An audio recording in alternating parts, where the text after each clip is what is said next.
Hello, everybody. What's up? It is Gina Ifoe, the one and only African superstar, back at it again with another Unpopular Opinions. You guys know whenever I travel, my mind is just like racing constantly with lots of ideas and thoughts and feelings. And, it's just the pace of the Western world. It causes you to shift from a tropical, relaxing, peace of mind, calm environment to, the demands of this place. And so today I want to talk about this topic because it's very important that you know this. Big shout out to the African Superstar family. If you're here in the building and you're happy to see me, make sure you like the stream and make sure you are a part of our conversation. Yes. Today's topic is majority of the world lives hand to mouth. You must be smart and savvy to win. Yes. So I do realize that at this point, traveling to many countries and living in several countries, living in the US, living in England, and living in Ghana, I'm able to get a very interesting view of what goes on in the world. A lot of people will romanticize one location over the other. That's what typically happens in Africa. People in Africa will be romanticizing living abroad. Some of you guys in the Western world that have yet to go into Africa or so on and so forth, you guys also romanticize Africa. Or if you're just planning on migrating, I'm going to move to Paris, I'm moving to China, your fantasies are kicking in, your wishes and hopes. And, the best case scenario is what you typically envision. Okay. You typically don't envision hardship, cultural norms, loneliness, having to start again at block one. You typically don't envision that. You typically envision all the beautiful, positive things. The truth is that from the 3 countries that I've currently lived in and the 20 countries that I have visited, the majority of the world is living hand to mouth, which means that when you shift from one location to the other, you're going to see this dynamic. And in order for you to break beyond your class or live a different quality of life, you're going to have to be smart and savvy because the system is not designed in any way to give you that fluidity. Those of us that are, pivoting between different countries, or we're trying to migrate, or we're trying to do our own thing, we are indeed pioneers. Our path is not smooth. There are no resources for us to utilize to create this life because the construct is this way. And I just want to have this message with you guys that, again, have not yet embarked on your plans for the international community, Africa, wherever, whichever side of the coin you're on. It's important for you to know that the construct in which you face, okay, the construct in which you face is duplicated all around the world. Okay, the world benefits from the working class, which is the largest part of the population, living the way that we do, fueling the economy, perpetuating these large companies, paying taxes, and all of this stuff.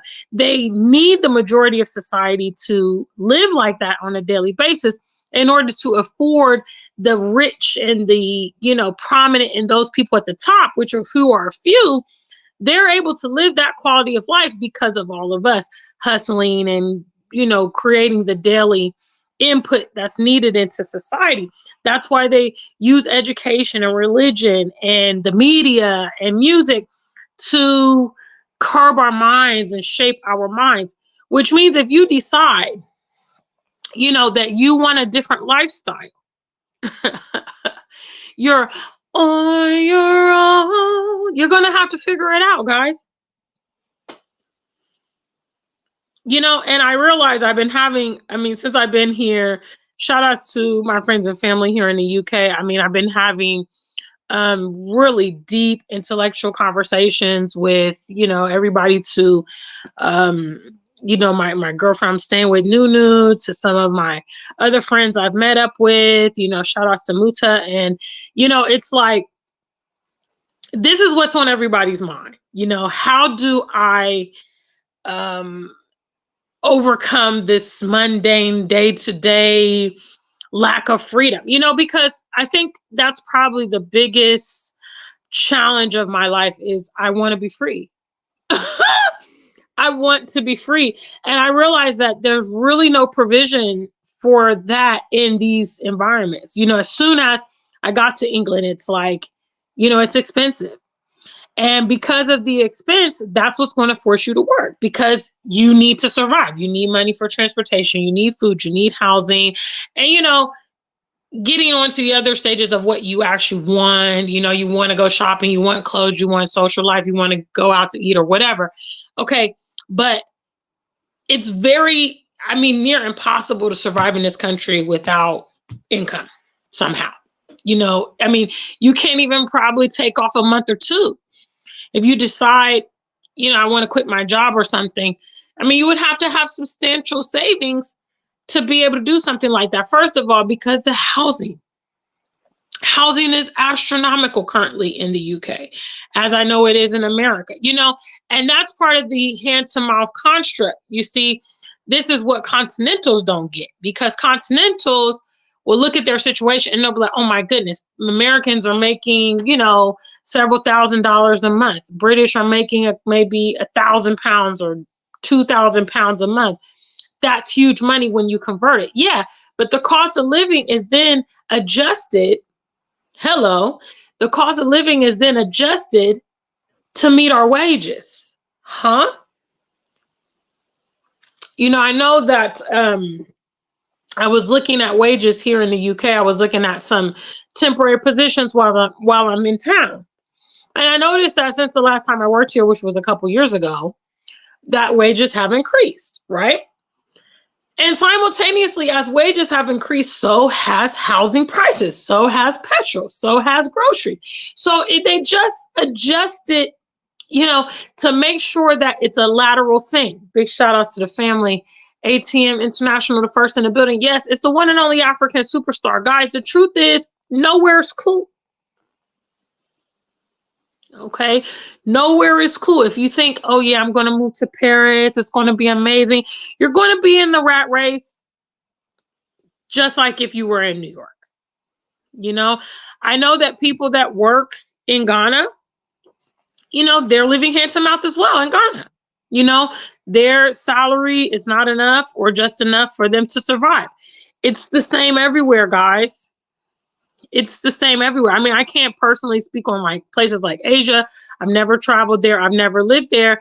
But you see, like I said, the social construct is the same around the world. Okay. The rich need us so that they can be hitting golf balls all day long, so that they can afford their private jet, so that they can give their kids private tutors and send them to the most exclusive schools.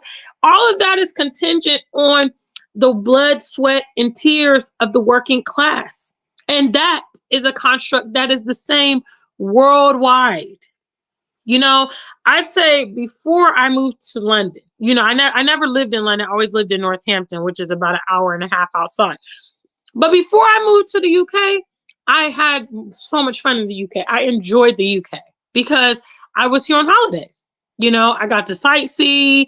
I didn't have any schedule. I came with loads of money and I was, free to be the tourist. The years I spent here in the UK were spent working. You know what I mean? And even my temporal visits here are like, I've got stuff to do. It's not leisure. And that's what it is. So if you have kind of gotten into that very romantic space of, oh my gosh, when I move to Kenya, it's going to just be amazing. Know that, and even if, for instance, like in my case, when I moved to Ghana, I do live a luxury life in Ghana. Okay.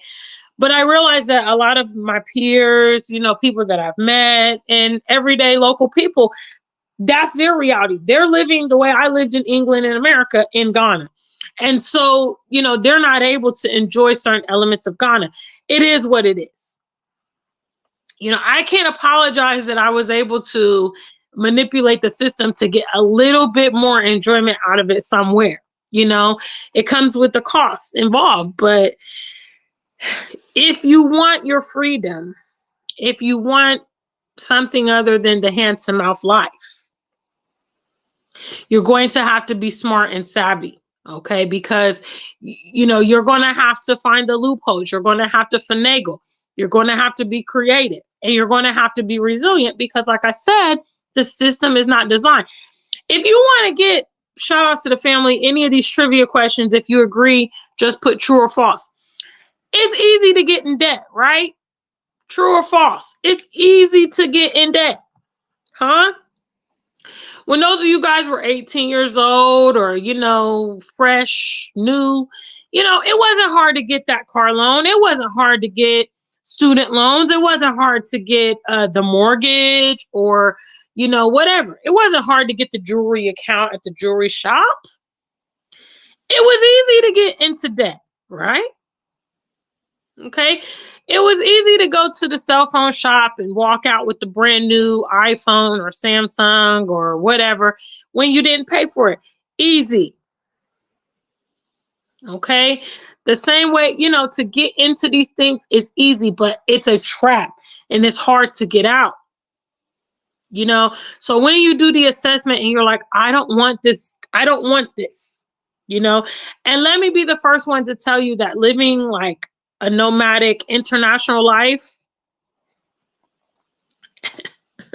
it may seem glamorous in your mind. It may be, like a fantasy, but it really takes tenacity. Because whereas maybe those of you watching me, you're managing one lifestyle currently. So you live in England and that's what you worry about. And that's what you focus on. You live in Ghana, that's what you're all about. You live in America, you live there, whatever. When you're international, when you're juggling different countries, you've got this and this to take care of here. You've got this and this to take care of there.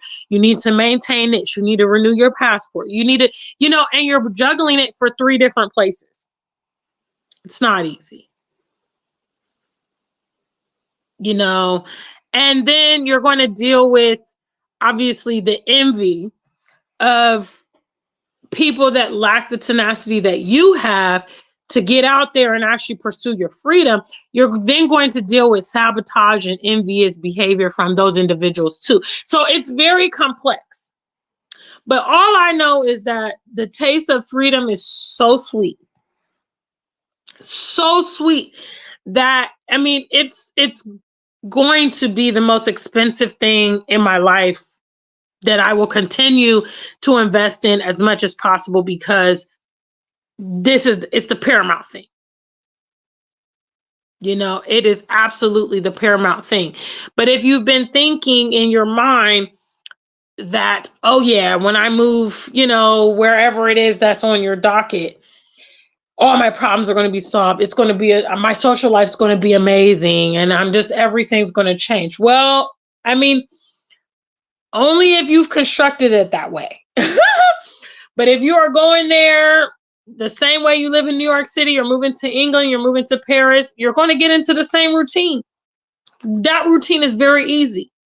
Okay. It's very easy to go apply for jobs. It's very easy to, do that whole thing. Very easy to work for decades. Super easy. Challenging and requires extreme creativity and innovation to carve another path that, you don't have a blueprint for. Really.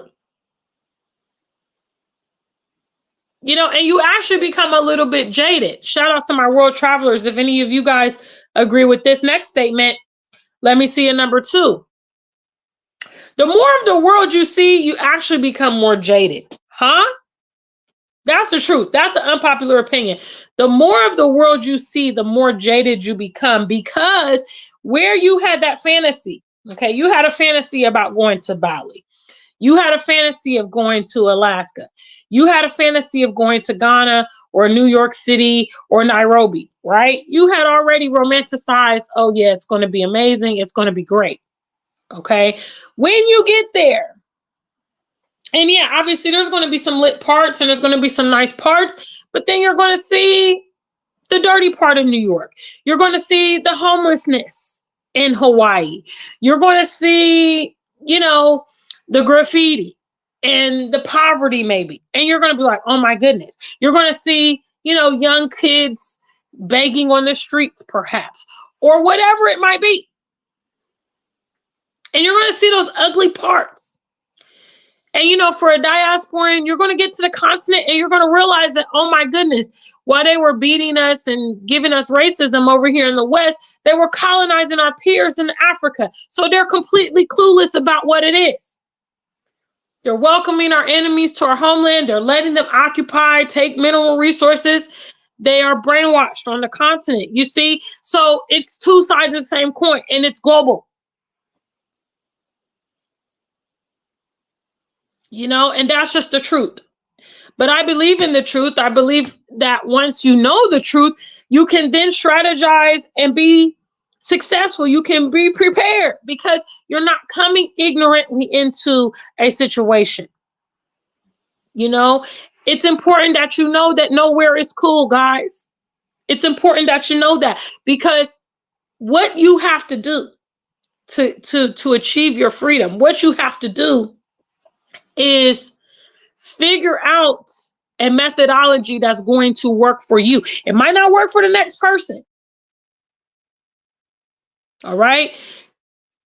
Several of us have probably tried to duplicate things of other people we've seen before. Ladies have tried to duplicate makeup tips. Oh, that really looked nice on Keisha. That looked great on Mary. I'm going to try that lipstick. I'm going to try that nail polish. And we realize, oh yeah, that's not for me. Everything's not for everybody. But your charge is to look at your own life and your own circumstances. Try to figure out what you can figure out and try to work out what you can work out that's going to suit you, because your freedom is for you to enjoy, but your freedom is also your own burden to produce. Big shout out to the family. Hey, I don't know how many, we have 10 and we have 2 in the chat room. The math. Hello. Let's get the chat room up to speed. You guys are not on code. Do the math. There's 2 in the chat and there's 10, 12 viewing. I mean, come on, guys. Like, let's do the right thing. Let's do the right thing, because I'm just trying to provoke your minds. I'm just trying to share some of the knowledge that I've learned so that you don't necessarily got to take all the turns I've got to take. I'm now 41 years old and I'm just now learning this. It's all the same everywhere, guys. The only difference is your input into the situation and utilizing your own advantages. Diasporans going to Africa, we have some certain advantages. Okay. We have access to Western currency. We have access to this society in terms of, developing ideas and potentially duplicating some of those services and needs back on the continent, which can make us very profitable. All right. We have, those advantages, Western currency, exposure, and also the ability to travel.